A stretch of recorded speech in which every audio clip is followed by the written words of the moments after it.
Hello. Ana thấy cam. Bụ dậy cha nàng ô. YouTube vào lượt rồi.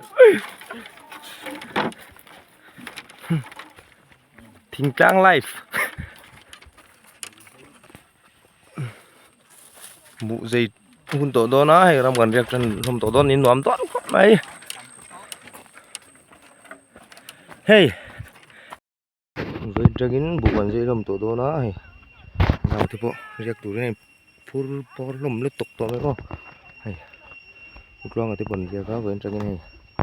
Việc ngã bụ gần xem chân đó này.